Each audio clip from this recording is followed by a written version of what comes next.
You weren't live. No, we were.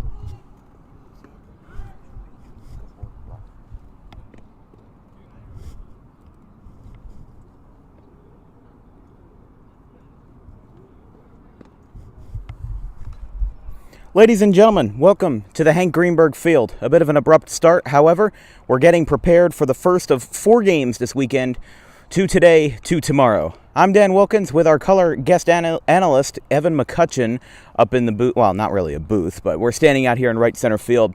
Kingsway is going to come up to bat first. While we're at it, let's take a look at their starting lineup. Batting leadoff and playing center field will be Gavin McCaffrey. Playing left field and batting second will be Evan Mangafesta. Batting third and playing second base will be John Rorick. Batting cleanup at the designated hitter and pitching position will be Landon Edwards. At shortstop and batting fifth will be Nate Mayers. At the sixth position and playing first base will be Jake Cupsey.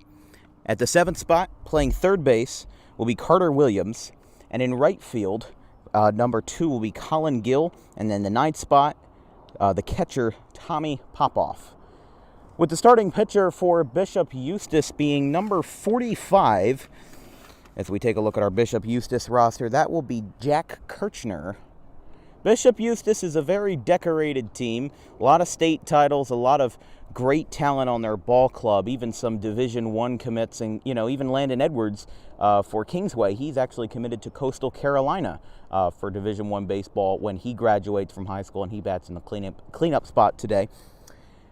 As for you, Evan, both of these teams are doing pretty good, although it is early in the season. Kingsway is 2-1 with a loss to Delran, and Bishop Eustace is 3-0. So, what do you think about these teams so far going into this game? I think this is going to be a really great ball game. Both very good ball clubs, but I think Bishop Eustace is going to come out on top and probably win by 2 runs. Bold prediction, but I'm going to say the same. I think that Bishop Eustace, considering their talent pool, is going to be the one to come out on top today, as our first batter of the Ralph Shaw tournament is coming up to the plate right now, Gavin McCaffrey. Now, you might remember Kingsway from when we saw them in our first scrimmage of the 2022 season, which, of course, that was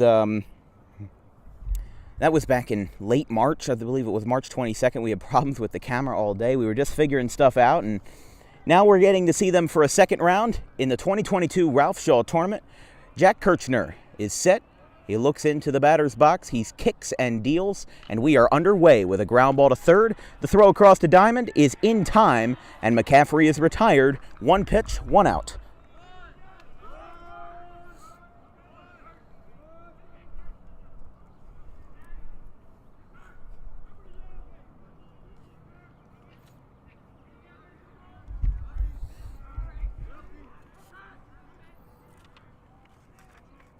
Here comes up Mangafesta, and the first pitch is a strike. No balls, 1 strike.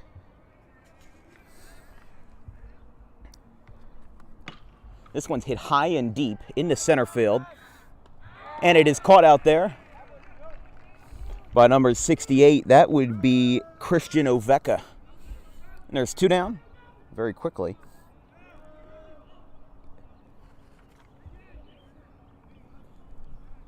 And here comes up Rorick. First pitch, swinging a ground ball. How about this for a quick inning? 4 pitches, and that retires the side. How about that for a quick start? 4 pitches for Jack Kirchner, and we get out of the top of the first. Eustis will get their chance to bat in the bottom half. No score here from Hank Greenberg.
Bottom of the first here from Hank Greenberg Field. The left-hander and Coastal Carolina commit Landon Edwards, who had a very good leisure in 2021, is starting this afternoon for, or actually no, it's still morning. It's 11:12 here in the AM. He will be starting for the Kingsway Dragons this afternoon. Let's take a look at the starting lineup for the home side, the Bishop Eustace Crusaders. Playing shortstop and batting first will be Raph Rogers. Playing center field and batting second will be Christian Oveka. Catching and batting third will be Trey Martin. Playing third base and batting cleanup will be Nick Sulpizio. Playing right field and batting fifth will be AJ Lauletta. Playing first base and batting sixth will be Andrew Auerbach. Playing left field and batting seventh will be Vincent Panvini. Batting eighth and playing second base will be Anthony Masculi. In the designated hitter position and rounding out the order will be Landon Mack. So Kirchner is not in the lineup, so they'll not have him hit today, although it's kind of like what we see in modern day MLB with the Ohtani rule, which was actually just founded in the 2022 CBA, where it kind of opens the door for two-way players to have their thriving success.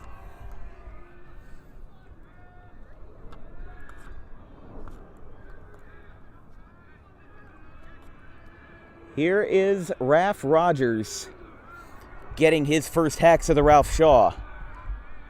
Both dugouts screaming for the heavens. First pitch, high and away, 1-0.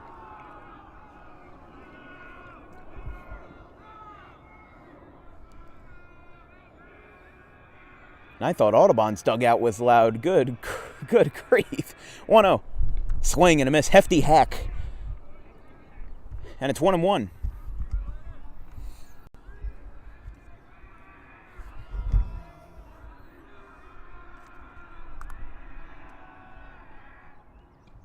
Upstairs, 2-1. Yeah, Kingsway is actually undefeated. I got my records mixed up. It's Kingsway that's 3-0 and Bishop Eustace is 2-1. So far this year on April 1st, which was their opening day, as there's a swing and a miss. Ball is dropped, and it's 2-2. Their 3 wins this year came on a 6-2 win on April the 1st versus Williamstown, April the 3rd, an 8-2 win versus Washington Township, which Audubon will play later this month for the Thank You Classic to wrap up the month of April. And the 2-2. Got him! High heat, and there's one down. First strikeout for Edwards. This will bring up Christian Oveka, the center fielder. And on April 5th was their last game, which was a 15-0 rout of Gloucester Catholic. Oh my goodness, I love this. High fastball misses, 1-0. As you can see, Audubon is actually on the bench on that right side where our camera is pointing. They're waiting for a 2 o'clock game, which will be our second of 2 broadcasts today, as that one is fouled back to the screen. It's 1-1. Audubon will play the Kings Christian Baseball Club. And no, I'm not making a Washington Commanders joke. We looked for ours. They do not have a team name. They are just Kings Christian. Breaking ball. Right down Broadway, and it's 1-2. I thought Kings Christian was the Crusaders. No, that's Bishop Eustace. Bishop Eustace is. I don't think so. Edwards is set, and he fires a fastball. Thought that was going to be a strike, but it just missed on the outside, and it's 2-2. At one point today, I got to chow down on my hoagie. Our good buddy and analyst Evan got us hoagies as that one is fouled back towards the Kingsway dugout. Count remains 2-2. Down towards those batting cages, down the third base line. But yeah, it's the Mount Ephraim Fire Department that you did that for, right? Yeah. The great thing about Saturday is just great Italian hoagies. 2-2. Fastball got him. 2 down.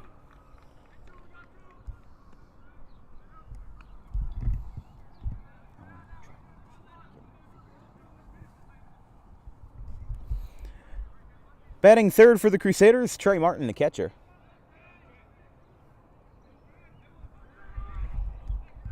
First pitch. Just missed the zone. 1-0. With a good fastball. Seemed like may have been a bit up and in. That was a great pitch, though, from Edwards. Fouled back. And that one's into the Eustis dugout. I mean, that's how hard these guys hit the ball. You know, it's a big difference compared to what you see with, like, the 12-year-old kids. I mean, these guys are throwing 85, 90 miles per hour. This is definitely a big step up from what I'm used to with, with the levels of baseball. All the different sports that I've covered, high school football, all the way down the ladder to the youth football and the Oakland Cougars in the fall. You know, when you get a big step up from Little League to high school, it's a stark contrast as the 2-1 is up high. It's 3-1. It's definitely a lot different, especially with team sizes, too. Oh, yeah. Our 12U team has 10 kids, so... yeah, you're playing whether you want to or not. We're out in the field, we have one kid on the bench. That's pretty much it. I mean, these guys... They have 10 kids on the bench, and when they're batting, they have their whole team there. Yeah, that's a swing and a miss. Count is full. Louder. It is a lot louder, that's true. And you got a different set of chants and cheers rather than the "we want a single" kind of thing. Yeah. Whole different crowd. A lot popped up. First base side, Rorick, and the first baseman, which would be Cupsey, go out to grab it, and it's a foul ball. Like to see the teams are swinging the bats early and getting the bat on the ball. I mean, hey, with Kirchner on the mound for Eustis, he only had to go through 4 pitches to get out of the first on his side. So who's to say that Landon Edwards can't do something similar, although the problem is that Eustis is giving him a lot tougher battles, especially with Rogers and Oveka.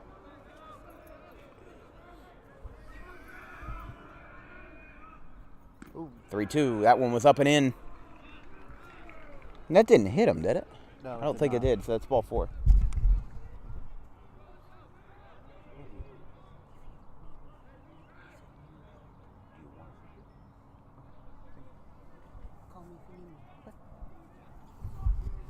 Got our 4th batter of the inning, Nick Sulpizio. Runner on first and 2 down for Eustis.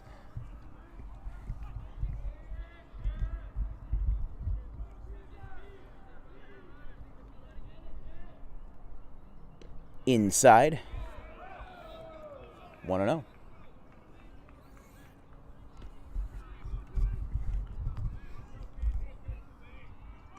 I believe the Twins' first-round pick in 2021, Chase Petty, I believe he came out of Bishop Eustace. Chase Petty? Yeah.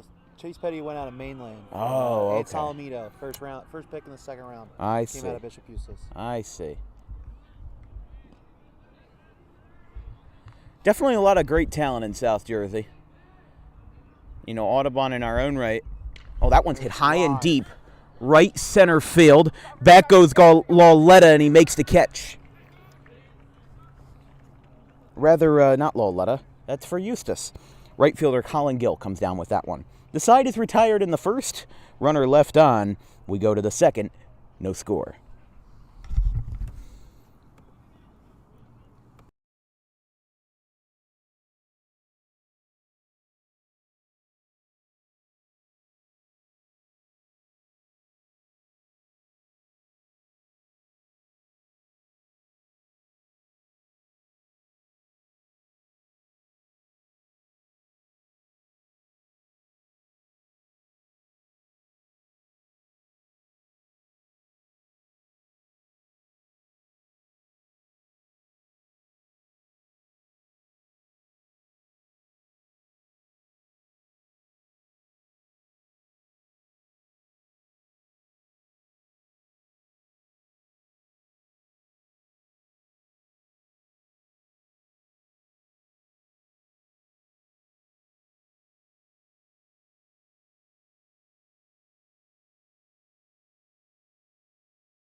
Baseball.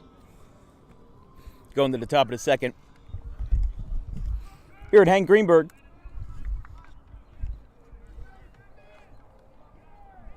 And it'll be Landon Edwards leading off.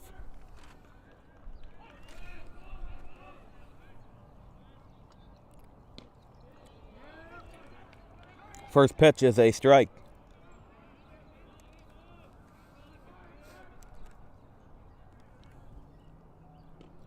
Breaking ball. Oh, look at the break on that. That was a Gabe Cologne style curveball.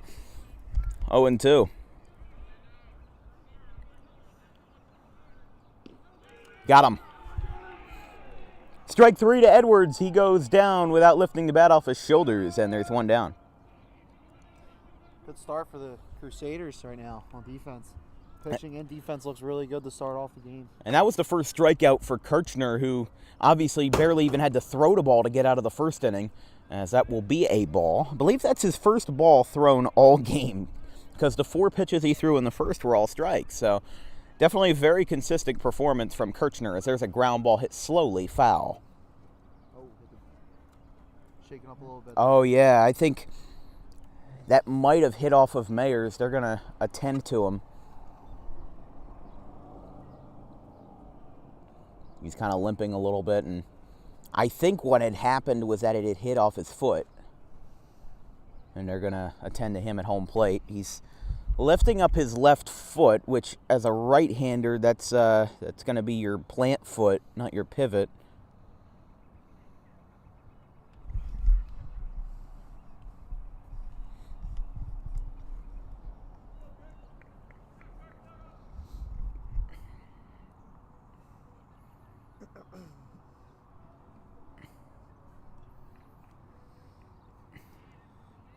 And Mayers will presumptively get back in the box and get back into it. So he just needed to walk it off for a little bit and keep rolling.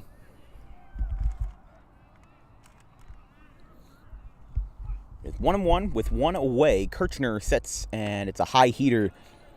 That's a swing and a miss, 1-2.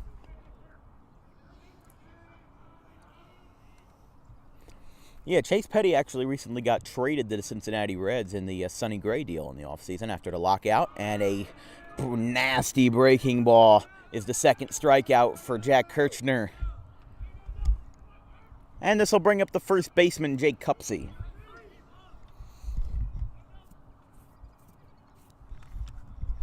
a home run goes this way, then move the camera out of the way. Yeah. First pitch is a strike.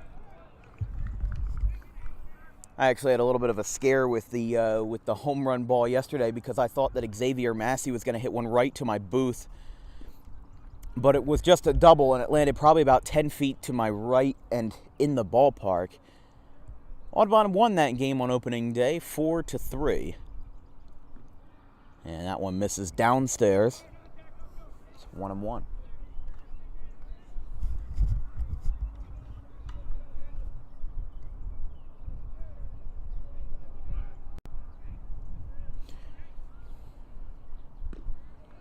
There's a strike.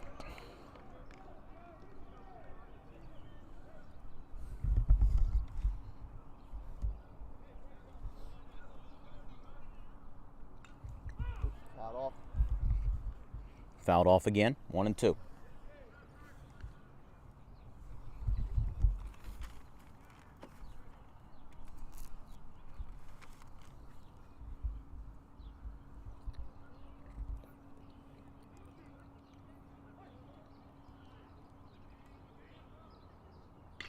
Hot shot right to short, rather to third base. No, that was the shortstop, right?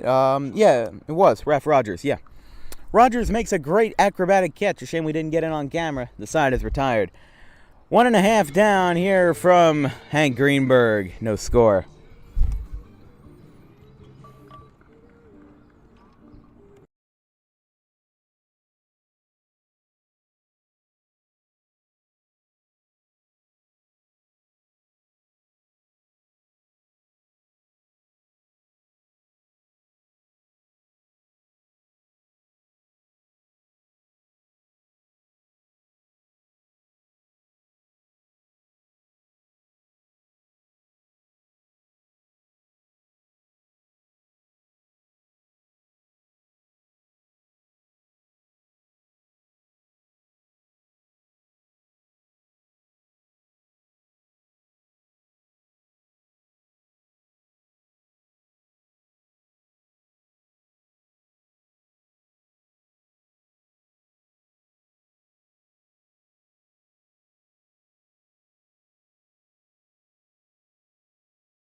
Bottom of the second inning here from Hank Greenberg Field, no score.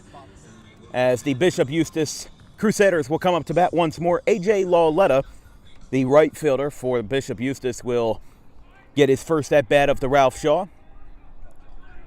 No score so far, a very quick ball game. We started, I don't know, probably about 20 minutes ago, and we're already in the bottom of the second inning, so game is moving fast.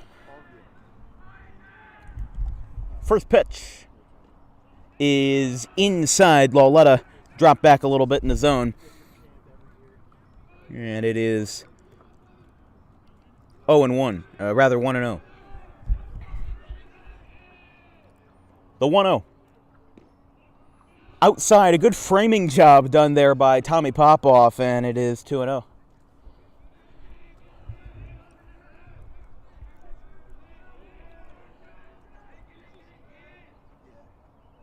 Hot shot on the ground to second. Rorick is there. Throw to first is in time, and there's one down.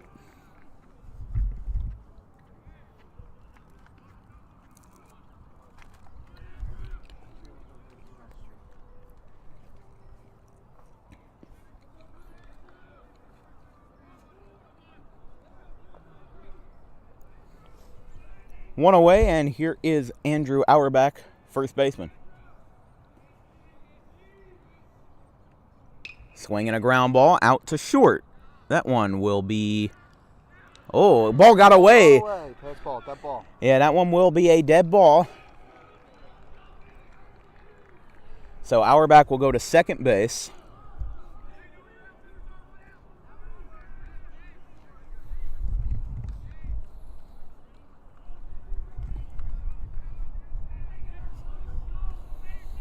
And that brings up Panvini with Auerbach now on second base. First pitch. Swinging a pop-up first base side. Now will go out of play towards the school bus. Well, if there's one thing to say about the dimensions here at Audubon, you know, people kind of are like, well, why is there a center field fence that goes straight across? Well, it's mainly because there's a track there. They actually renovated the track over the summer in 2021, and now it's a much brighter green. As there is a strike. Night vision track. I mean, it's not neon green, but it's not, I don't know. Green. It's not really green. Oh, what a breaking ball. Misses outside, however, and it's 1-2. It's more like Nickelodeon slime. That's the color of it. It's not really green wave green, although it used to be. 1-2 again from Edwards. Swinging a foul. Straight back.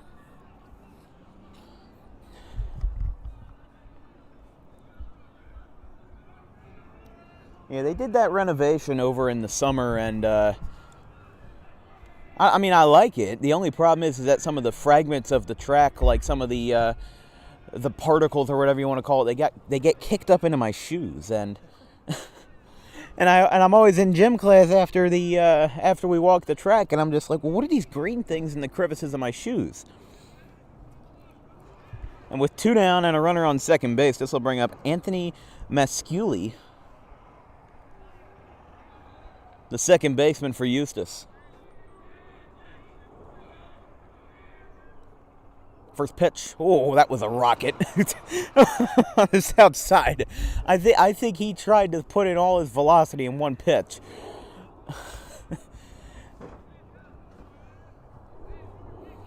And we got a couple food runs coming from Wade Geis. That's a strike. It's 1-1.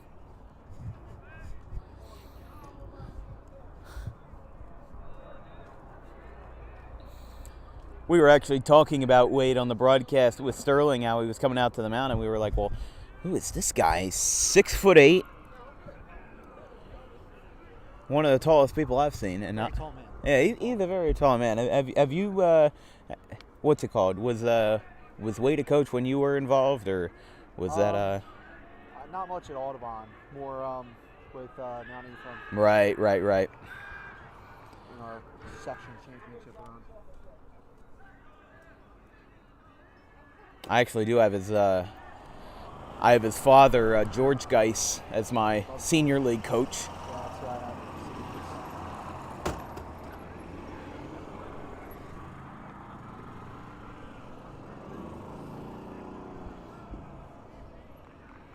Always Carbone with his giant golf carts messing up our broadcast. It's 2-2. Ben Vinny on second base, and as a foul off to the right side. Look out. Oh boy. Okay. Yeah, that almost hit the family van right there. You might want to get out of your parking spot, Ma.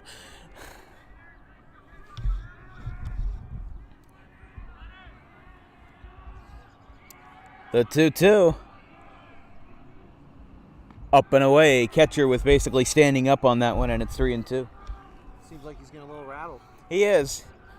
I think that whole error kind of messed him up a little bit, especially with the fact that. We'll wait again.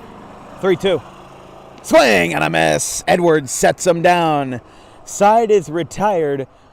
We go to the top of the third. Still no score here from Hank Greenberg.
Carter Williams leading off the top of the third.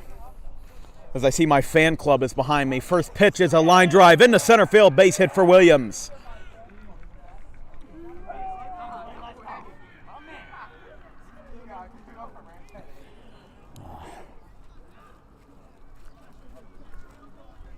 That'll bring up Colin Gill, the right fielder.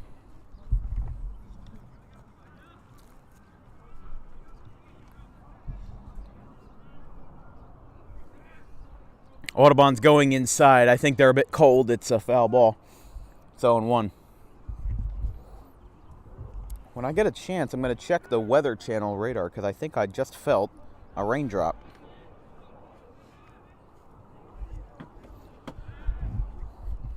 Williams steps back at first. Yeah, I'm going to check weather.com and see what they have rolling for us as the 0-1 from Kirchner is upstairs, 1-1.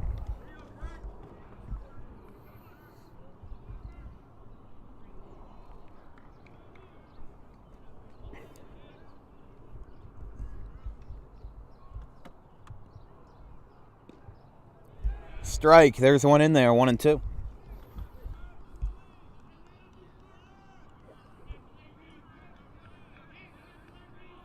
No, there's only about a 5% chance of rain right now, but knowing New Jersey, that 5% is more like 95% as a swing and a miss. Gill gets crossed up, and that's a strikeout for Kirchner. One away, and this will bring up Tommy Popoff. Possibly best name in baseball. I believe that's the first inning. This inning was the first hit of the ball game. Yeah. Throw back to first. Yeah, what you got to remember about the ground rules here at Hank Greenberg, they are a bit wacky. The chain link fence, or the black slatted fence, there's a swing and a miss, that does not dictate whether a ball is in play or out of play. There's a white line that our camera can't really pick up because we're on the same plane as it.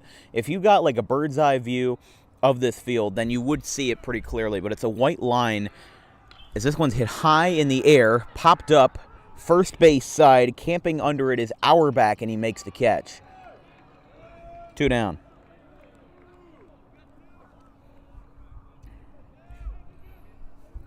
So we'll go back to the top of the order with Gavin McCaffrey, 0 for 1 tonight, or this afternoon. Moon's not out yet. And we don't have lights anyways, so it's like Wrigley Field pre-1988. Oh, man, are you kidding me? What a curveball. Just doesn't get the call, and it's 1-0. I mean, both of these pitchers, Kirchner and Edwards, are just so impressive. We saw Edwards open the ball game in the scrimmage versus Audubon. That Kingsway won 4-3. But you also have to remember, these are big schools. These are very, very big schools. When we went to Kingsway Regional for the scrimmage, we had to spend about 5 minutes through the campus looking for the baseball field. At Audubon, the field is right here. You know, we have a very small campus. We don't even have a parking lot, you know. You got to park on one of the side streets if you're a student who wants to get in the class with his own car. So 3-0,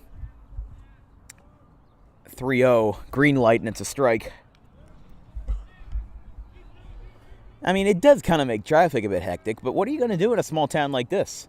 You know, this is, you know, when Audubon players, they call home games at Hank Greenberg, they call them parties on Walnut. That's Earth Ball 4. They call them that because it is a party on Walnut. You just park right on the side of the street, and boom, the stadium's right here. So it's not a slight on Audubon. It's just how everything is built, kind of like how it is in Chicago. If you hit a home run to left field in Chicago, good chance it's going on some residential street. Evan Mangafesta will be coming up to the plate now with 2 runners on. Because Tommy Popoff is the catcher, I would assume that if he gets on base at some point today, then there will be a replacement runner for him, as they do for like Zimmer and all the others. But right now on second base, it's Carter Williams as they throw back to second, and the throw goes into center field, but they'll hold everybody up there. Good job by Oveka to reel that ball in.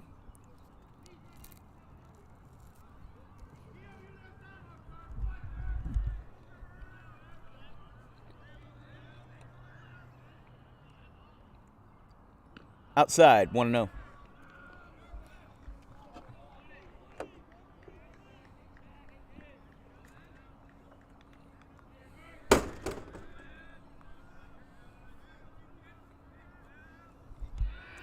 And Audubon does the same thing. Whenever the pitcher even remotely steps off, the entire dugout in unison just yells, back! It's great harmony. It's upstairs on that fastball, and it's 2-0. Remember, we do have 2 games on the leisure today. This one, Kingsway and Bishop Eustace, and then Kings Christian, the Kings Christian Baseball Club, versus the Audubon Green Wave at 2 p.m. Oh, they're the Knights? Yeah. That was never listed on their website or anything like that, so. The 2-0 is a strike, 2-1. Just said, what are their mascots? Oh, okay. So, yeah, I didn't realize they had a mascot. Well, I mean, our mascot is the Green Wave. That's what their symbol is. 2-1. Williams is running, and it's fouled back.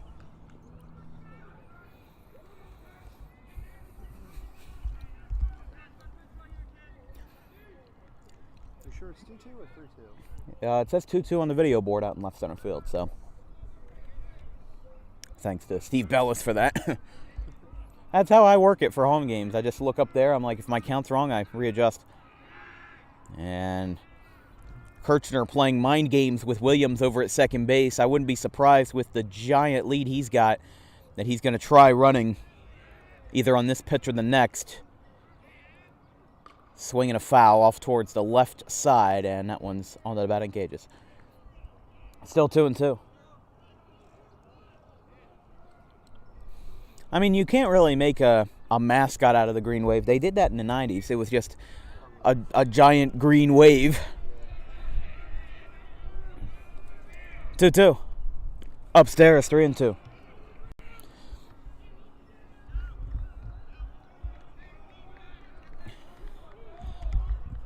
I mean, it's hard to make an effective mascot out of a green wave. Because if the water's green, then you've got a problem. The 3-2 is upstairs, and they threw it over to third base, but it was a moot point since it's ball 4. So bags are loaded for Kingsway, and a prime opportunity for John Rorick to put his name on the star-studded ballot for the Dragons. Bases loaded, 2 down.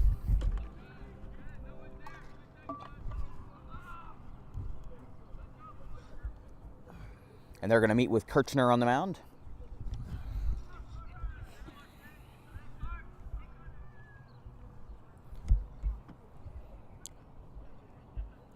While we have this mound visit, we'll recognize one of our sponsors. Thanks in part to the Quick Pit Podcast for sponsoring us for the 2022 season. All the news, information, and opinions that you need, and all of the great personalities over there in the Quick Pit Podcast studio. We'll talk about them at the beginning of the next inning in more detail, but big thanks to them for sponsoring us this year, as the first pitch to Rorick is a strike. Audubon did put up their sponsorship boards finally, so I'll be able to work with the Boosters Association to give them some recognition when needed. Outside, and it's 1-1. And big thanks to all of our sponsors who have been contributing to the 2022 baseball season and beyond. Because definitely with the equipment that we have, it's great to be able to pay off some of those costs and help keep the live streams going, and in the words of other small businesses, help keep the lights on, you know. It's 2-1. Williams on third, McCaffrey on second, and Mangafesta on first, and now he throws back. Throw to the plate is in time. How about that? He went stealing home, and the side is retired. He got caught stealing home, and we remain scoreless as the Crusaders continue their crusade of the Dragon lineup. We go to the bottom of the third. Still no score.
Bottom of the third here from Hank Greenberg Field. No score between the Kingsway Dragons and the Bishop Eustace Crusaders as Landon Edwards is out for another inning.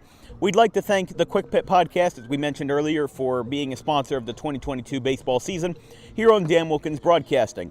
All the news and updates, and of course, all the great shows and opinions that you want and need from the NASCAR and motorsports world. Of course, Martinsville is this weekend. The race is going to be tonight. I believe, I'm pretty sure Ryan Blaney's starting on pole, so that'll be an interesting one. And we saw the haymakers being thrown on the short track between Ty Gibbs and Sam Mayer in the Xfinity race the other night. That was, quite an exciting one indeed. But the weekend caps off. And you had the benches clear last night for the Mets and Nationals.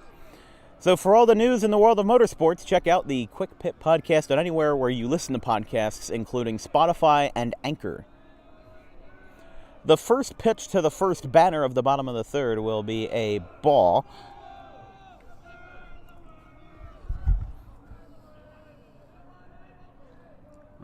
I can't tell the number on that guy, but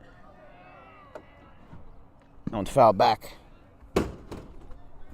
I'm trying to see what jersey number he's got, because that's either Landon Mack or Jack Kirchner. But, I don't know.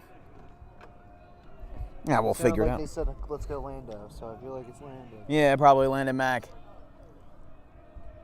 1-1. Swinging a foul off towards the right side. It is... we don't have a number 12. Okay. Are you sure it's number 12? I think. Okay. It looked like a 12. Because Landon Mack is number 18, so... Maybe it's 18. Yeah, we'll go for that. It's Landon Mack. If Ralph Rogers is the next batter, then Landon Mack is at the plate. That one's upstairs on a breaking ball, 2-2. They just had a marching band practice wrap up here from Audubon. Getting started early. Oh, it's inside. Yeah, it is Landon Mack, so it's inside. So he had our back turn. He had his back turned, so we were able to see that. Yeah, so.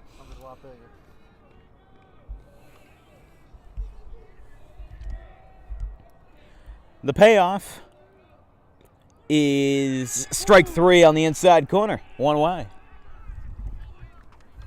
Can't be looking for a walk on that one. Oh, no, you can't.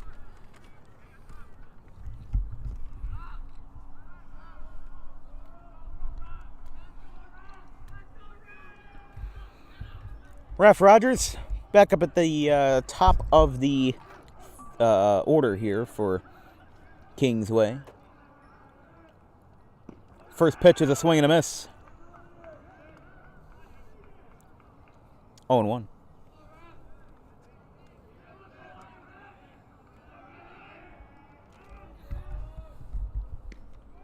Away, 1-1.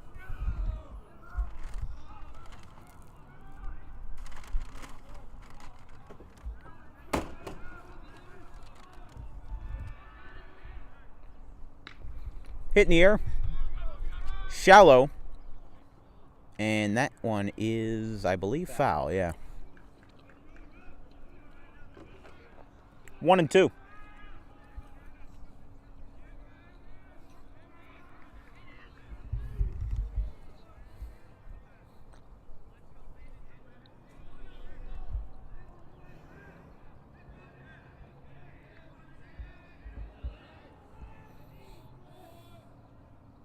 Swinging a looper out to right, and that will be a base hit.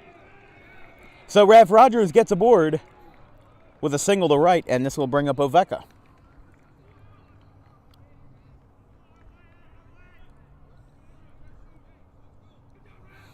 Yeah, they were saying let's go Landon, but remember the pitcher is Landon Edwards as well for Kingsway, so they could have been referring to either.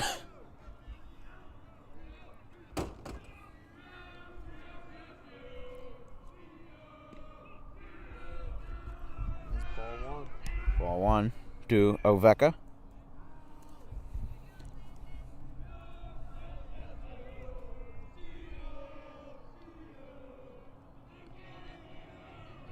I think they're saying CO as in Christian Oveka. That's a strike. That's that's a great tradition, though, that the Eustis dugout has. I love traditions like that. It's always great to see them in baseball, whether it's at the top of the barrel, somewhere in the middle, or all the way at the bottom. Those kind of traditions keep the sport the way it is. Throwback to first, gets away. Rogers gets up, and he will go to second base.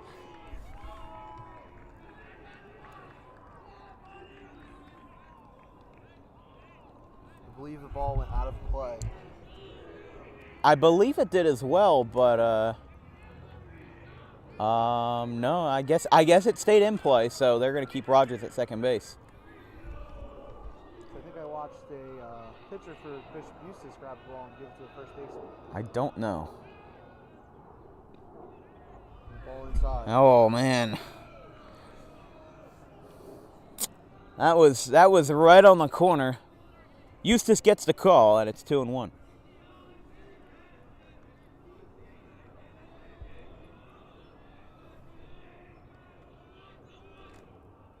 Swinging a foul back. That was a high heater and a high swing.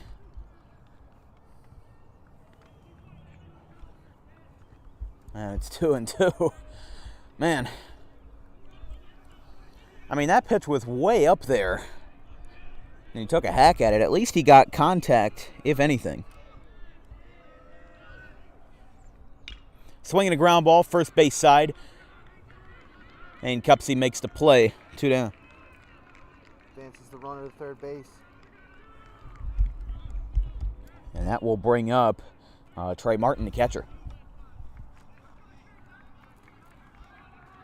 Might have our first run of the ball game.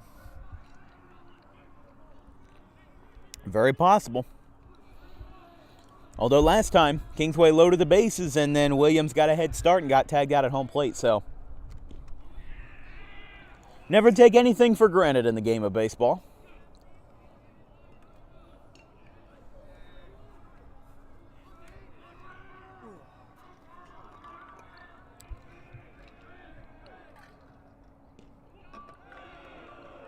Ball, 1-1.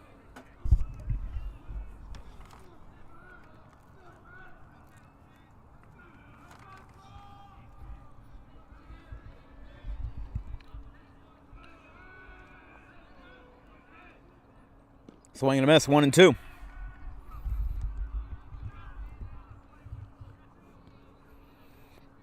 In a game that I thought would have a lot of offense to it, there hasn't really been that much. Not at all. And it's 1-2. With Raph Rogers on third base and Landon Edwards trying to avoid giving up the first run of the ballgame on either side. 1-2, pivotal pitch here is a foul back to the screen. That didn't even bounce. It hit the screen, hit the chain link overlay behind home plate and then just went straight into the ground. Didn't bounce once. That is something else. And the 1-2. Swing and a miss at a breaking ball down. The throw to first is in time, and the side is retired. We go to the top of the fourth, still scoreless here from Hank Greenberg. This might be a long, long afternoon.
Back to the action here from the Hank Greenberg Field. Top of the 4th inning. They put up the pitch count for the starters on the top of the board, and looks like Kirchner is at 37 pitches. Landon Edwards is at 57, which makes sense considering that, in all honesty, Edwards has had tougher battles, and it's been a bit of a rougher ball game for him, even though neither of them have given up any runs. There's a strike, 1-1. Is Edwards at 57, you said, or would it be Kirchner? It would be bases loaded for Kingsway. It would. I'm pretty sure it would be. That was a swing and a drive, left field. Can of corn though for Eustis, and it is caught out there by Vincent Panvini, and there's one away.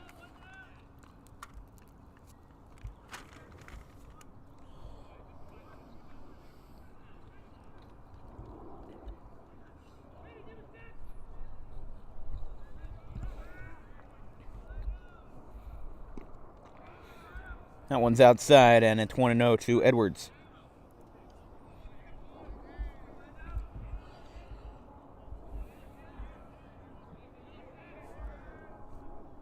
This one's hit high in the air, out to right. Lauletta is there about 10 feet in front of the warning track. And there's no warning track, but you know what I mean. The outfield wall is 2 down.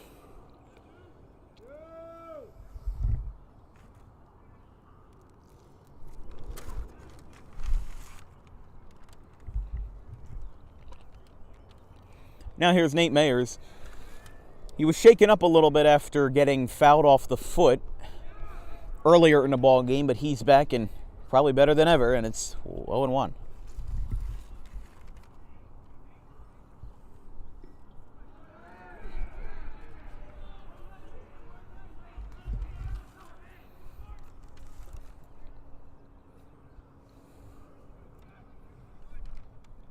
Whoa!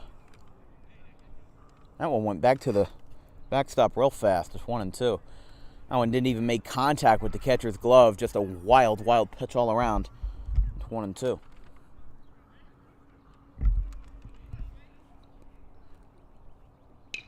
Hit on the ground. There's a base hit. Seeing eye single for Nate Mayers. Good rebound for him.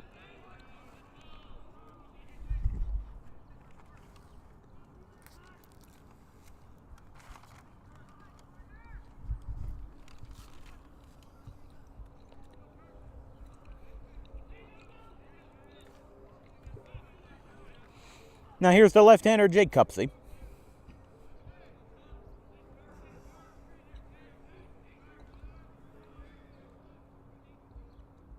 Down low, 1-0.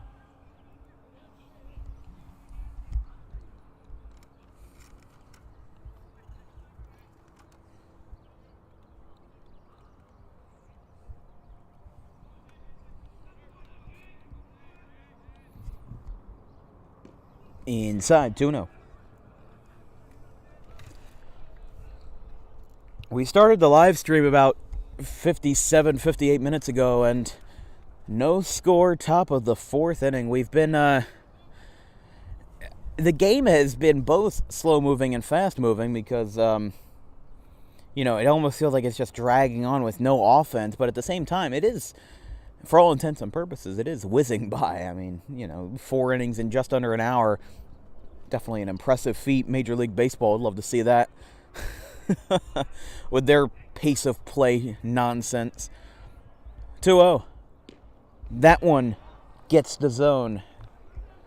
2-1.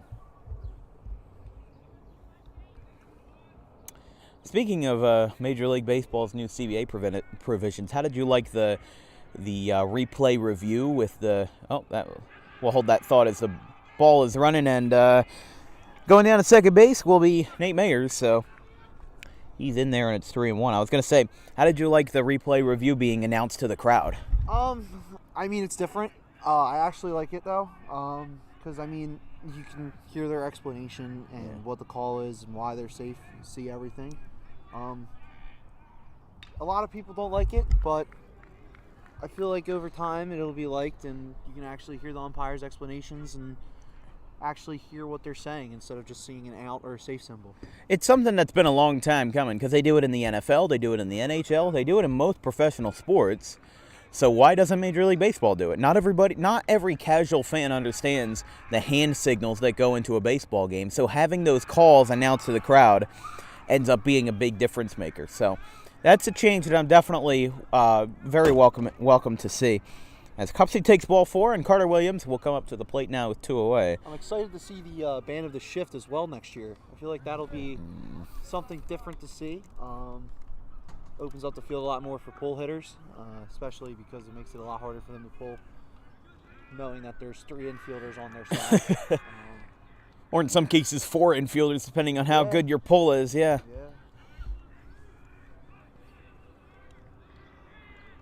I mean, there still can be a shift. Just the shortstop will have to be on the right side of second base. I mean, if you line up right past second base, it's not it's not that different than what it is now. So you're just moving him a couple of feet. The second baseman can still play out if he wishes to.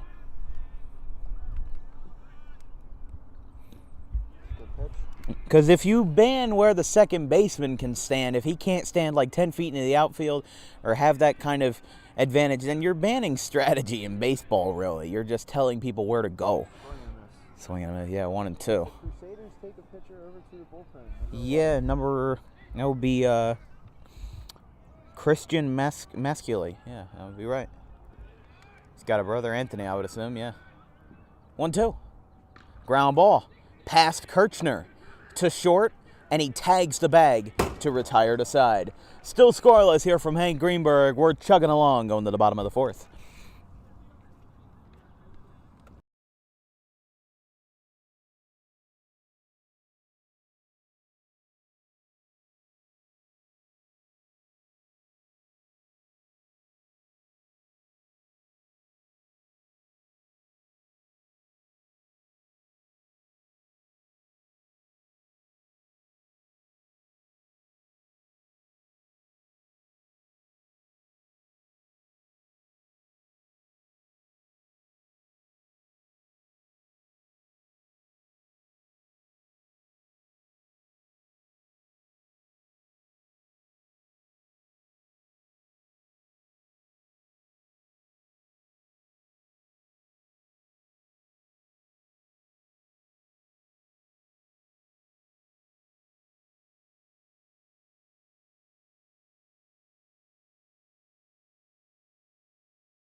This broadcast is brought to you in part by Crafty Couture, a DIY studio right here in Audubon on Merchant Street.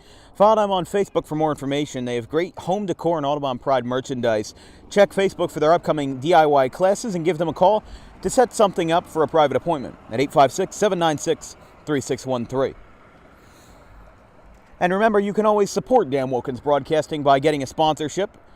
Rates are pretty low, so if you want to support your local business or you want to put your local business on a broadcast where hundreds of people end up watching these kind of games, make sure to send me an email, drop a line at thedanwilkinsshow@gmail.com for more information. It's 1-0 to the leadoff man for Bishop Eustace here in the bottom of the 4th inning. Here with no score from Hank Greenberg, and that one is up and away. And remember, stick around because at 2 p.m. there will be a game between the Kings Christian Knights and the Audubon Green Wave right here at Hank Greenberg. That one is fouled back to the screen. And remember, both Kingsway and Bishop Eustace, these are giant schools that you got going on here. I believe Bishop Eustace is Group 4, so is Kingsway. I mean, these are schools with a lot of talent and a lot more... What's that? Oh, okay. So is Group A larger? Group A is the bigger one than Group B. Oh, okay. I don't know where Paul 6 would stand in the middle of that. They're Group A? Okay. They must be a larger school then. Gloucester Catholic is Group B. I see. So a school like Gloucester Catholic, that'll be in the smaller group, Group A and Group B. I didn't even realize that Bishop Eustace was a private school, but... Yeah, they're Catholic. All right, right. It's 3-2, though. As Edwards continues to roll, the payoff pitch is upstairs, ball 4.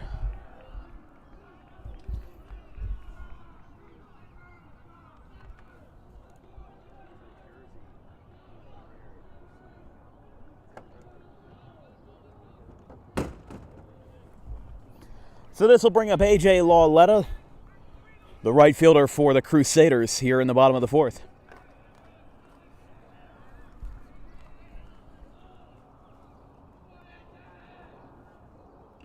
Swinging a chopper foul. So Nick Sulpizio is on first, and he'll try to get the first run across for Bishop Eustace this afternoon. I feel like whoever scores the first run is going to be the one to win, really. Because you can't really stop them once they get a rally going. At least at this point. And Edwards steps off and regroups.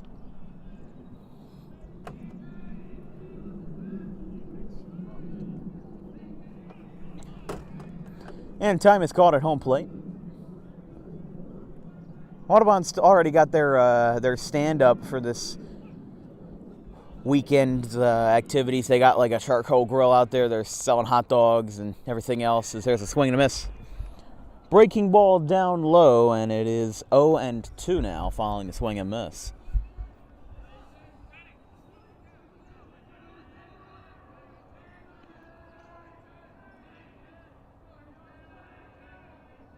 The 0-2. Fastball just missed, and it's 1-2. That was close. That was a close call, but Eustis gets the call, gets the advantage on that one, and it's 1-2.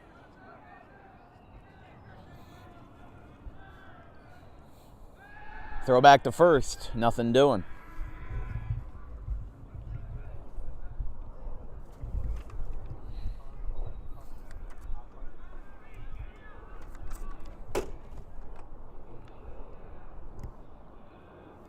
One, two.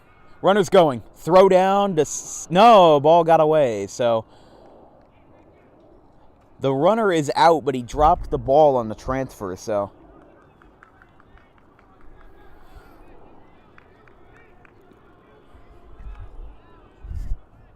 This will bring up now Andrew Auerbach for the Crusaders.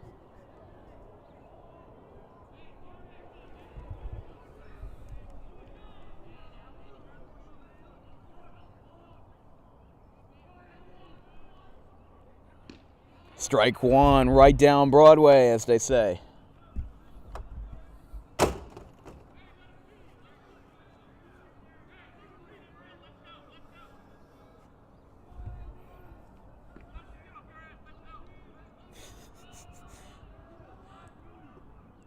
Breaking ball, just missed.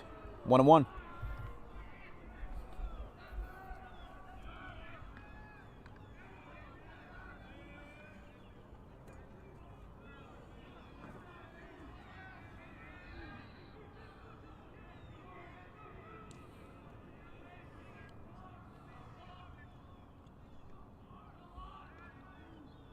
Swing and a miss. 1-2.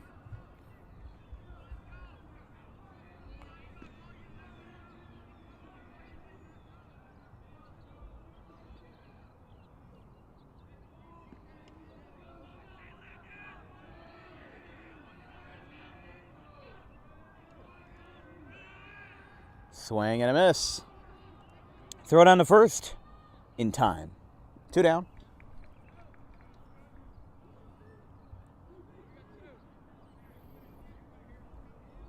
Sulpizio was able to get the third base, so now, again, go-ahead is 90 feet away from scoring.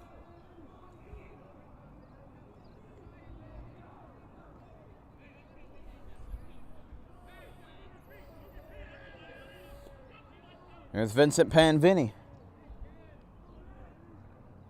Breaking ball, strike one.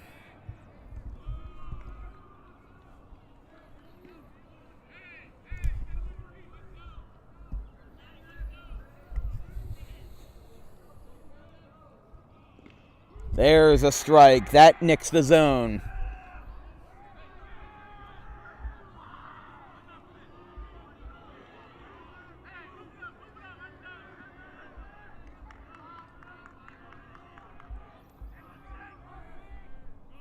Upstairs, no chance. 1-2.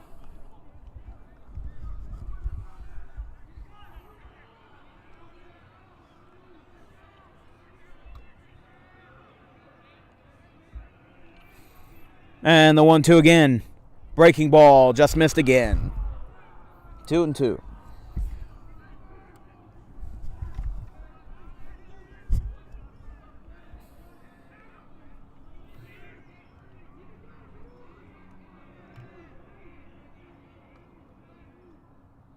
Upstairs. And he went from 0-2 to 3-2, and he'll need a big redemption to get it back.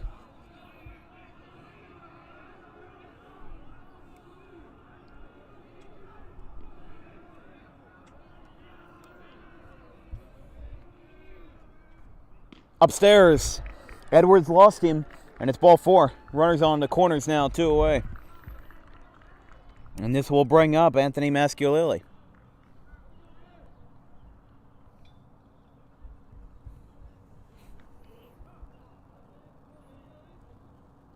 And time is called. They'll meet on the mound. Bill Alvaro is coming out, so he's going to probably take out Edwards.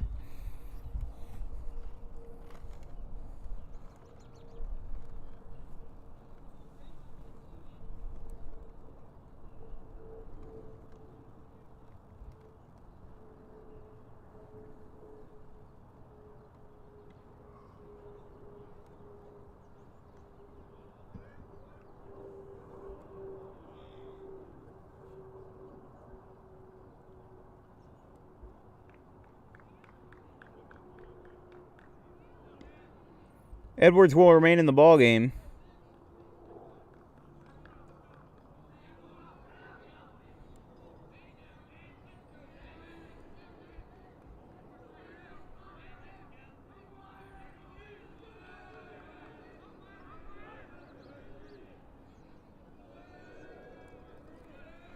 First pitch is in there for a strike. 0-1. I thought Alvaro was going to take out Landon Edwards there, but he was able to get him recouped, and we'll see if he ends up knocking down Masculelli. Runner's going. Hit in the air, right field. Can of corn for Colin Gill, and he makes the catch. The side is retired. We are still scoreless after 4. It won't end. We go to the 5th. No score.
Going to the top of the fifth here from Hank Greenberg. Back at it again. No score. Kingsway and Bishop Eustace knotted up, and really not a whole lot of offense. This has been a pitching-dominated game between Jack Kirchner and Landon Edwards, as that one is fouled back for the first pitch of the fifth.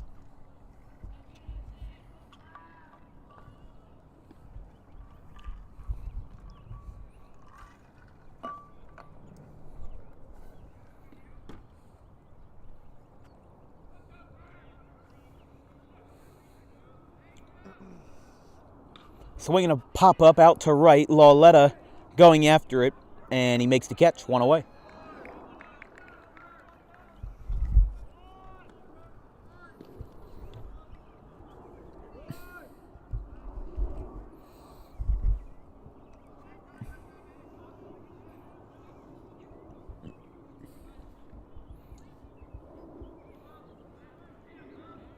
First pitch.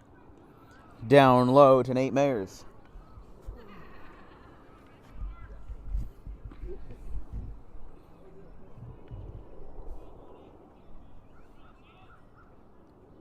Upstairs 2-0.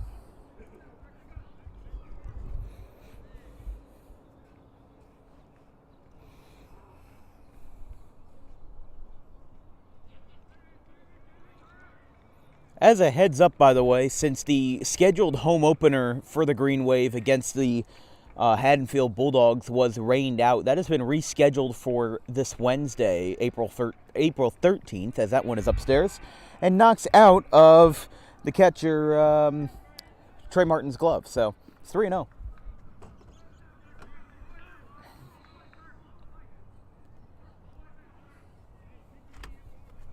Kirchner's going to have to get back into a rhythm here, and that one is well outside. A 4-pitch walk to Nate Mayers, and maybe that's the start of something. So this will bring up the left-hander Jake Cupsey to the batter's box.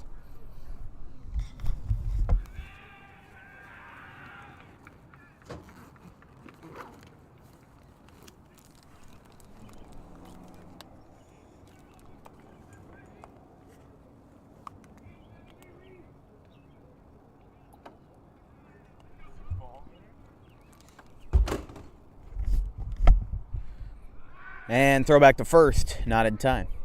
I believe they did, they put on a replacement runner. That's Tim Coleman, number 5. Pinch running for Nate Mayers for now. Remember, there's really free pinch runners here because of, if you're a catcher that's, if you're a catcher that needs a pinch runner or anything like that, then you kind of have free reign on that. Or a pitcher. I believe this is a pinch hitter.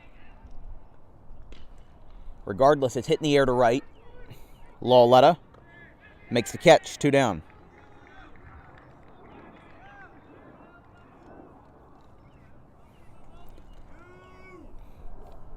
Two down, and this brings up number 12, Evan Mangafesta. Okay, I was way off on my lineup. That was McCaffrey that we just saw. That's why, okay. I thought it was Nate Mayers, but it was Tommy Popoff that was the runner on first that was pinch run for by Coleman. Throw back to first, nothing doing.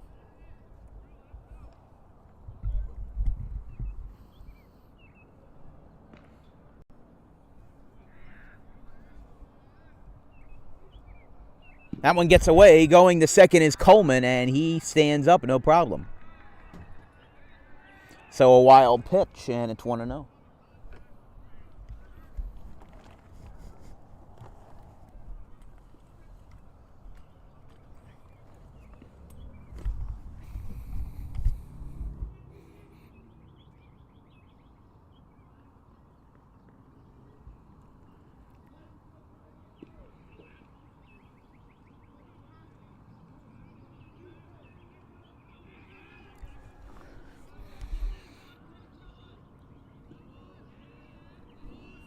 The 1-0. There's a strike, 1-1.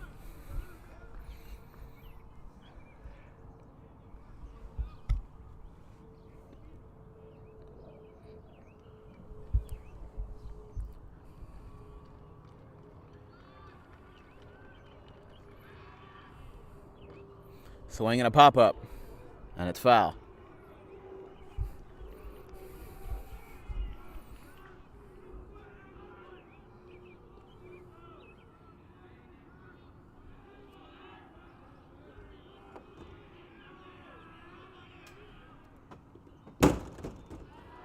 And that's no call. It's 2-2.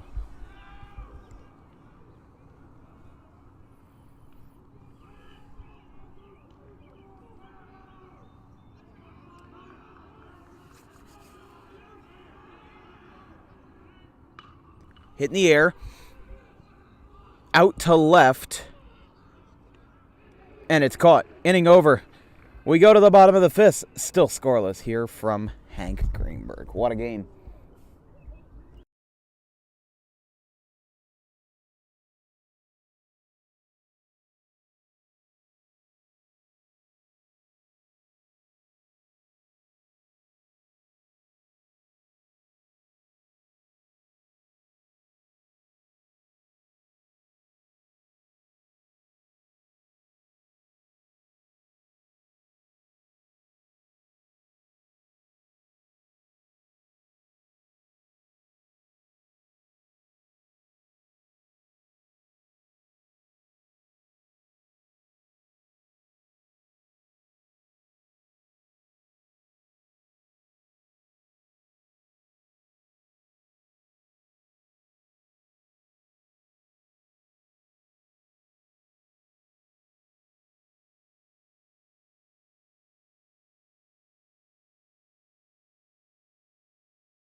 Bottom of the fifth here from Hank Greenberg Field. No score in the opener of the Ralph Shaw tournament between the Kingsway Dragons and the Bishop Eustace Crusaders. Landon Edwards still out there in this pitcher's duel between Edwards and Kirchner. First pitch of the inning is fouled back.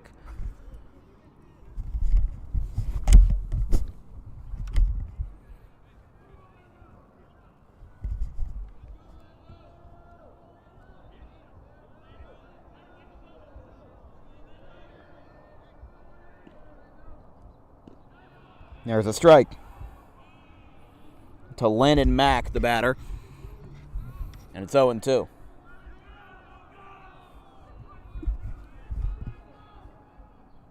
In the dirt, got away. Went back to the stop, and it's 1-2.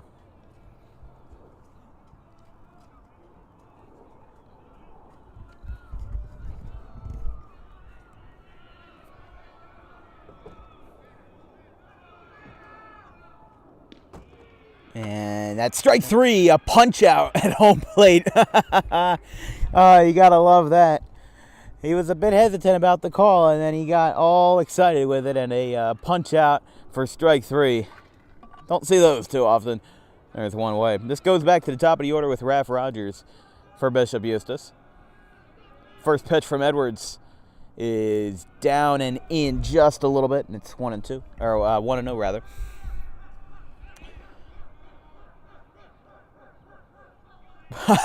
They're just canning Raph 50 times over. Fouled back to the screen, 1-1.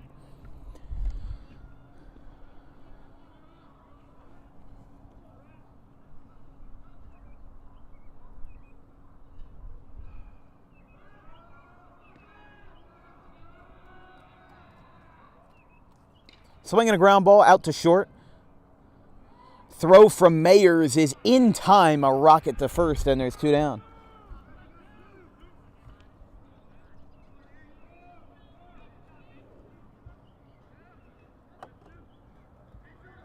sanitizer too. Sometimes you get lucky.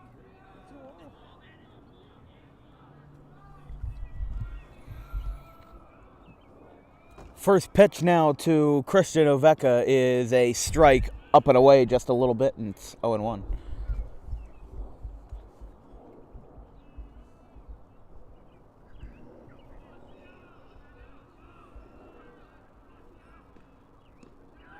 There's a strike again, 0-2. Basically the same spot, just a little further down. Sun's starting to come out again. That's good. I need some heat. It's a little chilly out here. Upstairs, 1-2.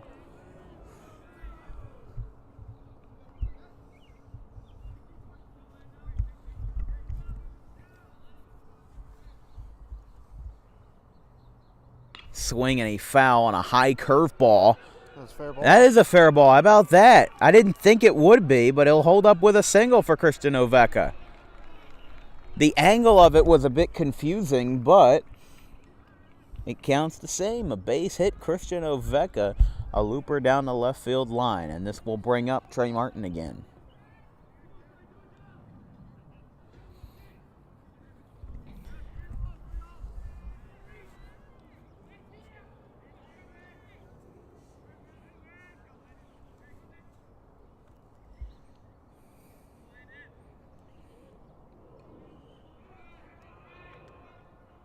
Swing and a miss. Great pitch from Edwards. Got him a bit silly on that one. It's 0-1.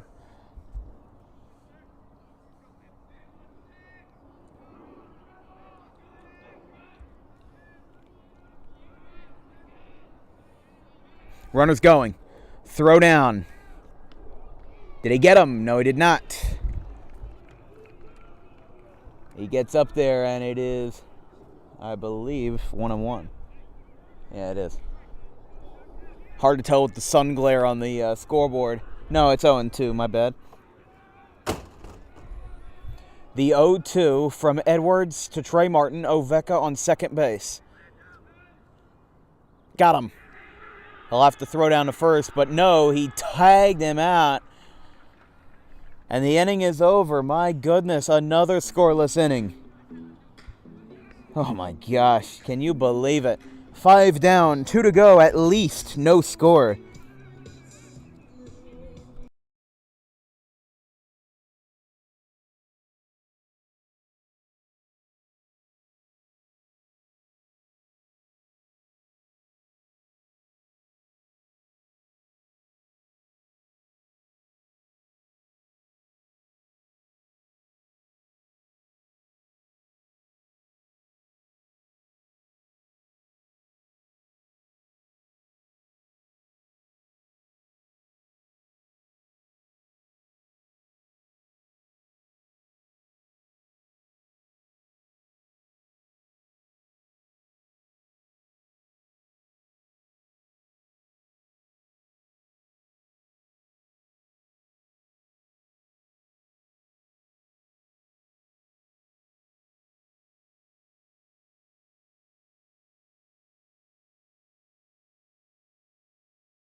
Top of the 6th here from Hank Greenberg. We just got a special visit from Xavier Massey. He didn't bring any food or anything, but A new pitcher for Bishop Eustace. Christian Masculilli will replace Jack Kirchner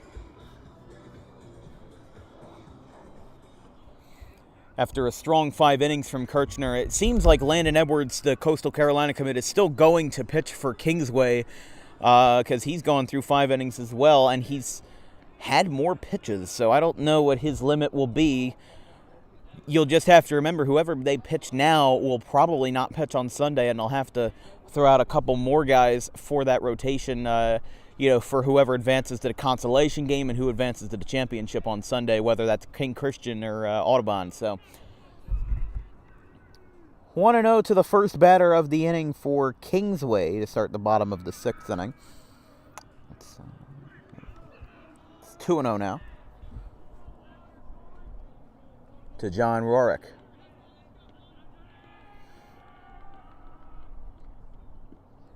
There's a strike, 2-1. We were talking about during the Kingsway scrimmage back in March about Rorick's agility and the fact that, he kind of reminds me of Jose Altuve a little bit. And I want to say not because of his height, but it is something that you have to consider. Because think about the fact, who's that quarterback for Pitt? Kenny Pickett or something? Is that his name? Yeah, Kenny Pickett. Scouts were kind of criticizing him because he had a smaller hand size than what was normal of NFL quarterbacks. And to be quite honest, it kind of is the same way for baseball players, or at least something similar, as that one is a ground ball. Third base, easy play, and that one is in time from the throw from Sulpizio to first base. There's one away. And that will bring up Landon Edwards. But, with John Rorick, he's probably no taller than maybe 5'8", 5'7". And for Rorick, again, like Jose Altuve, you have to consider the height. You have to consider that. If you're a guy like Aaron Judge, 6'7", you're going to have a larger strike zone. If you're a shorter guy, then you're going to have a smaller strike zone. It's been shown, especially Major League Baseball, that those that are smaller in height, guys like Jose Altuve, Daniel Robertson, for the Phillies case, Roman Quinn, they actually just re-signed him to a minor league deal this afternoon, getting him off of the Miami Marlins, but that one's upstairs, and it's very quickly 3-0 to Landon Edwards. But the Phillies had re-signed Roman Quinn, and that's another example. A short guy with a lot of speed, and that's exactly what John Rorick does. He has a lot of agility, a lot of versatility. And Landon Edwards takes ball 4. Now, we did learn before the start of today's broadcast of the passing of Washington and Pittsburgh quarterback Dwayne Haskins. He was unfortunately killed in a car accident. He was struck by a car this morning in South Florida. So he was only 24 years old. He would have turned 25 on May the 3rd. And we extend our greatest condolences to Dwayne Haskins and his family, of course, in a very difficult time. I know there's a lot of Steelers fans who, would have loved to see him play and would have loved to see him have a very successful career in Pittsburgh, but unfortunately, just a life cut way too short. Way too short. That one is down low, and it is 1-0 to Nate Mayers, the shortstop. Mayers got all the way to third base in his last plate appearance, however, did not come around the score, and that's why we're still knotted up at 0. And that one is outside, 2-0. Yeah, Audubon's going to have a tough 3-day stretch next week, especially with the rain out versus Haddonfield. It's Tuesday, Wednesday, and Thursday playing back-to-back-to-back. Kind of reminds me of that stretch in May of 2021 where Audubon played 3 straight games, including that 16-1 loss versus West Deptford, which, I might have not been there to see it, but it was one of those stretches where it just did not have all that success, and that one is a foul ball down the left field line. It's 2-2. We were talking about in one of our scrimmages and in one of our opening day broadcasts that one of the things that Audubon is going to focus on in 2022 is defense. 39 errors in their 20 games that they played in 2021, and 12 of those errors were committed in a 3-day stretch. including 5 versus West Deptford. Runners off, throw down a second on a couple hops is not in time. Edwards with a stolen base. And it is 3-2. Count is full now.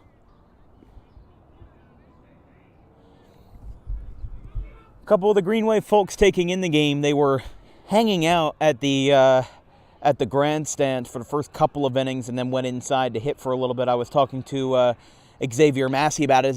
There's a high drive into left, caught out there by Auerbach, and Edwards will hold up at second base.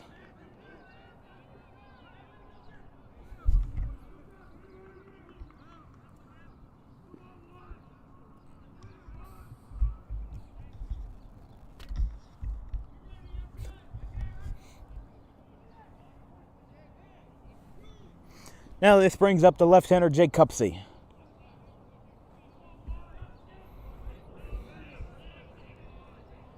Landon Edwards on second base, 2 down. And the first pitch is away, 1-0. For all intents and purposes, this Ralph Shaw game versus Kings Christian that we'll have at 2 o'clock is essentially the home opener, since it was rained out versus Haddonfield on Thursday. As there's a swing and a miss, it's 1-1.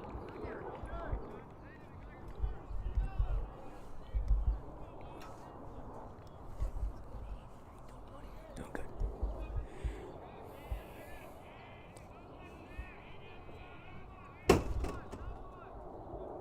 1-1. Upstairs. 2-1.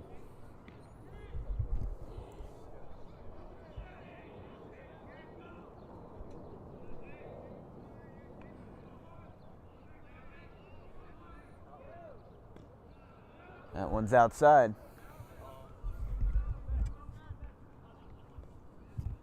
3-1 to Jay Cupsey, rather.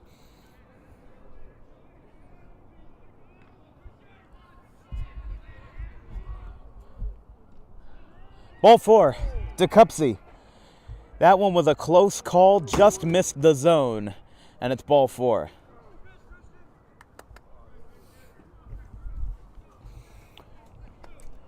So now here is Carter Williams, the right-hander, with a runner on first and a runner on second. That's Edwards and Cupsey, respectively, who just took ball 4.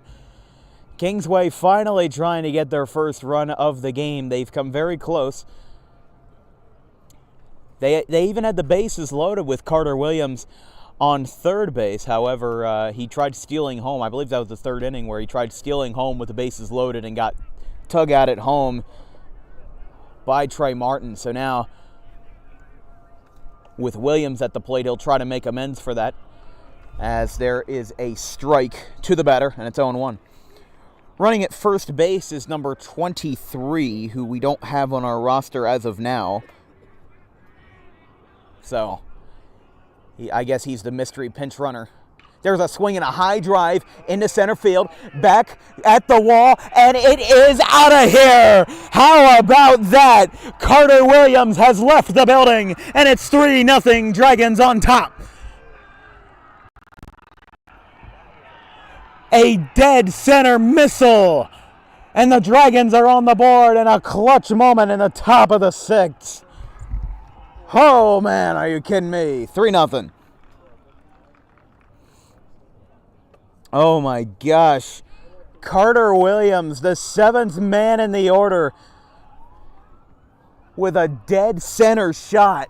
And that one lands in the middle of the high school track in the grass. And we got an Audubon player coming out to retrieve that baseball. Holy cow. 3-0. Kingsway on top. We'll reset the bases. There's a ground ball out to third. It's booted. It's booted by Sulpizio. And he gets aboard.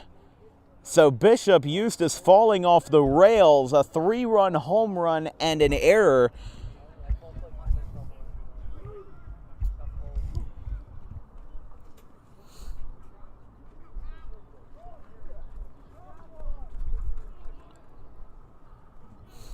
Man, how about that for Kingsway? I'm still kind of recovering from that one. It's 3-0 as Tommy Popoff comes up to the plate. Swinging a foul, 0-1.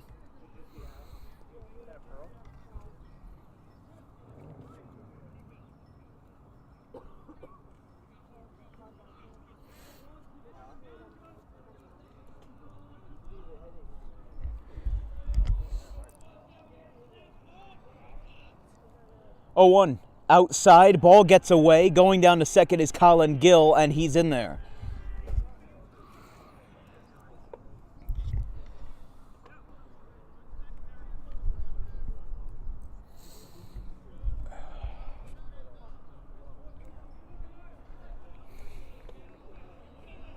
One and one. Downstairs, 2-1.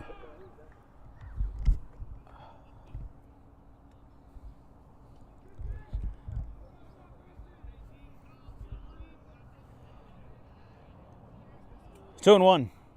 Swinging a ground ball off the glove, and it's in time at first. Mascioli ends up rebounding from that one, and the side is retired. But Carter Williams with a shot to center field that lands in the middle of the high school track. What a long ball. And finally, I can say we have runs on the board. It's 3-0 Kingsway going to the bottom of the sixth.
This broadcast is brought to you in part by the Amato Brothers, great restaurant down in Oak Lynn, just off the White Horse Pike. Might be stopping there for some dinner after this ball game, and also after Kings Christian and Audubon. Right on the corner of the White Horse Pike, near all the other attractions that you can think of in Oak Lynn and Audubon. As that one's a ball to the first batter of the inning for Bishop Eustace, number 28, Nick Sulpizio. 1-0, upstairs, 2-0. That home run ball from Carter Williams, Sean Driscoll threw that one in, and launch angle 34 degrees and 370 feet on the hit distance. And there's a strike. I gotta say, that's the first home run I've called in high school baseball. I've called a couple in Little League, and 99% of them were off the bat of either Wiltsey or Connor Chester, but those days are limited now over at the 200-foot fields, but it's 2-2 to Nick Sulpizio. As this place is hopping now, I got a whole lot of pressure. There's 50 people to my left. Swing and a miss. He got him. One away. Another strikeout for Edwards, and with Kingsway having that lead, there's a possibility that he could go all the way if the pitch count warrants it. And here comes up the number 5 batter for Bishop Eustace, A.J. Lauletta, as Bill Alvaro will meet with Landon Edwards on the mound. We'll see what he does. See if he takes him out or not.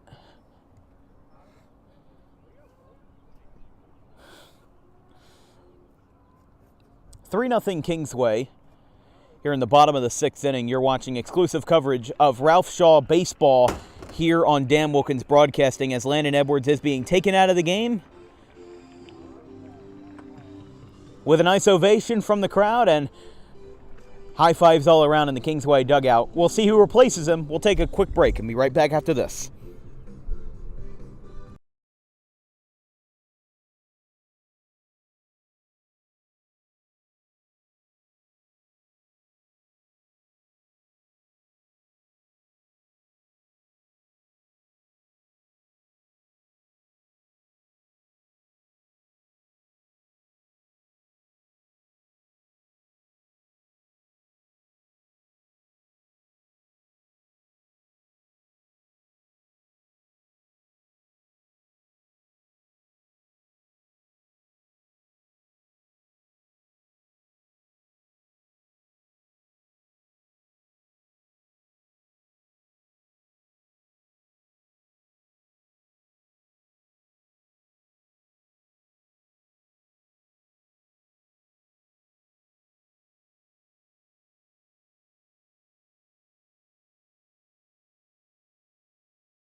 Joey Finelli, the right-hander, is going to be replacing Landon Edwards after a very strong 5 1/3 as Audubon makes their way over to the grandstands. They got done hitting just a couple moments ago and they were standing next to me in the outfield, so now they make their walk down. As far as I can tell, the King's Christian camp is not here yet, so 1-1. We would start at around 2 p.m., so if this game gets done at around 12:30, I might take a couple minutes might take a little while to relax and wait for the second game, especially if it was anything like it was for the first ever inter-squad game that we did before Kingsway. Was quite the interesting one because we were waiting for the umpires for 40 minutes. They were 40 minutes late, and I mean, it didn't really matter too much in the end because my camera wasn't working, so we still were figuring things out. But in the grand scheme of things, it didn't really matter much because Audubon couldn't lose. They were playing against themselves. 2-2. Warming up for Bishop Eustace down the right field line appears to be... That one's on the ground. Throw to first. Is in time. 1 away. 2 away, rather. So just 4 outs away for Kingsway until they can lock this up. Very possibly. Yeah, it's number 10, Colby Klopp, and the number 12, Anthony Kay.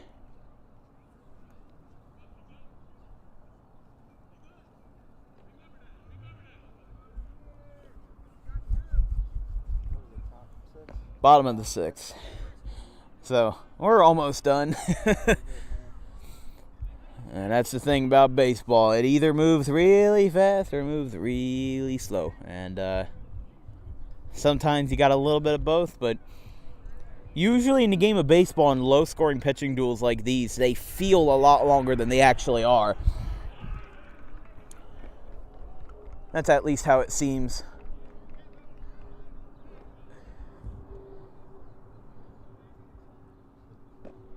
Strike 2.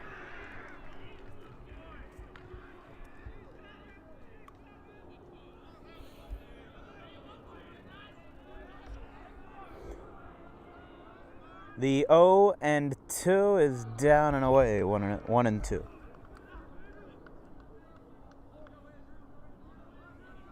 One and 2 to Andrew Auerbach. Looking for redemption for Eustis, and the pitch is a swing and a miss. He'll have to throw down the first, and it's in time. Look at this. Great celebration by Kingsway, and by gone it, they deserve it. 3-0 going to the 7th inning. Almost done here from Hank Greenberg.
Top of the 7th here from Hank Greenberg Field in the first game of 4 this weekend in the Ralph Shaw Tournament.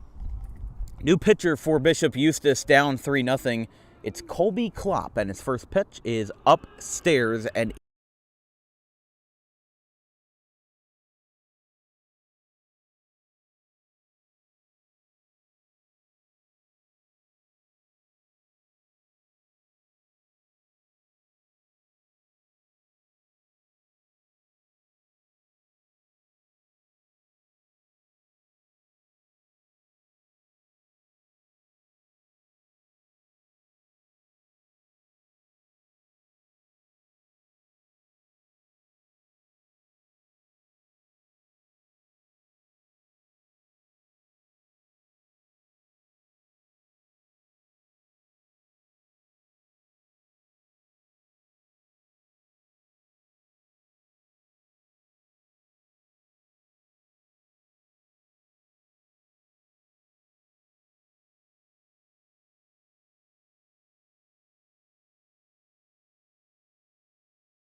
Joey Finelli on the mound as a Spirit Airlines plane flies overhead.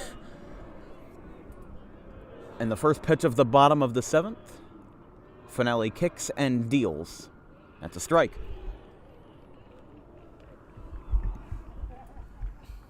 I guess our predictions right now are starting off to be wrong. Well, you're right.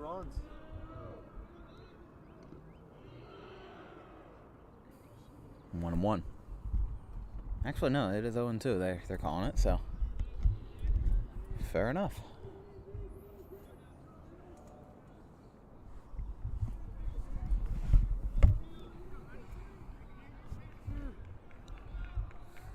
Yeah, still no sign of King's Christian.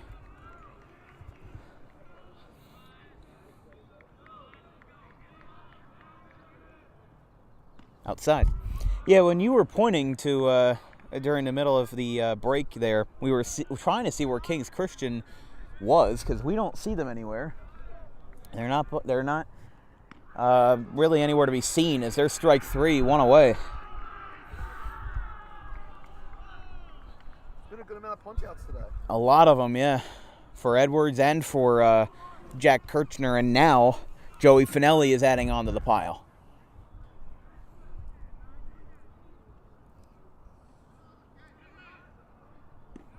There's a strike to Masculelli, and it's 0-1. Yeah, I don't know where they are. Yeah, when you were pointing to that bus over there, I thought you were talking about the white box truck. I'm just like, I don't think so. Yeah, they're traveling a box truck. Yeah, they're like that. They're like that big brass band from Home Alone 2. When Catherine O'Hara has to get when she has to get the bus down from Chicago and or the box truck, the big budget van.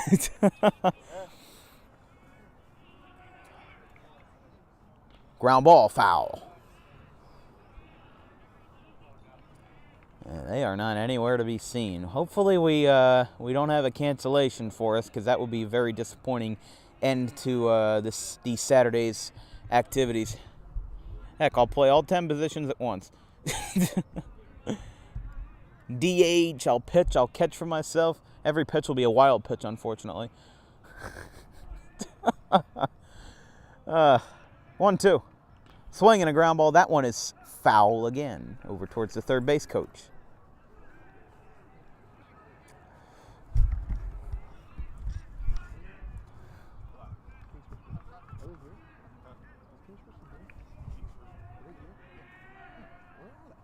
Swinging a high drive into right center field.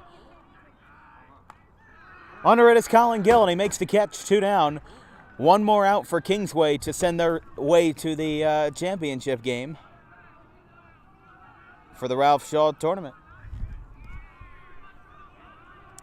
So Scott said they are here. We just. He said he didn't know where they were. Didn't see them. Very interesting. Last chance, possibly, for Bishop Eustace will be Landon Mack. And there is a ball. 1-0.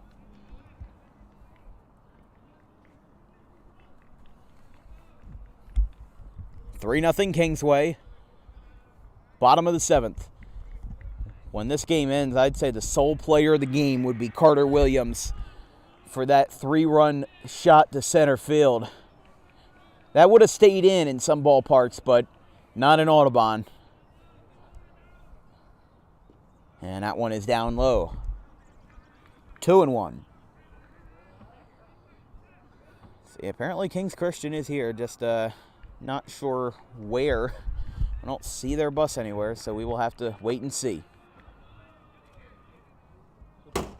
Ground ball out to third. This one's playable. Throw to first, and the ball game is over. And Kingsway wins this one 3-0.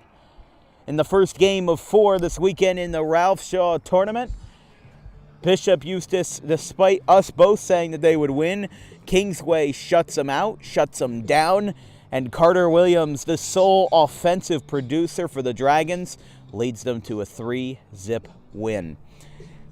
That's all from Hank Greenberg Field. Well, for now, we're going to wait until 2 o'clock just for our... we ended at 1:10. We still got 50 minutes before we get started, so we'll take a breather. Thanks for joining us today here from Hank Greenberg Field, the final Kingsway 3, Bishop Eustace 0. From Evan McCutcheon, myself, and everybody else involved with Dan Wilkins Broadcasting, thank you for tuning in.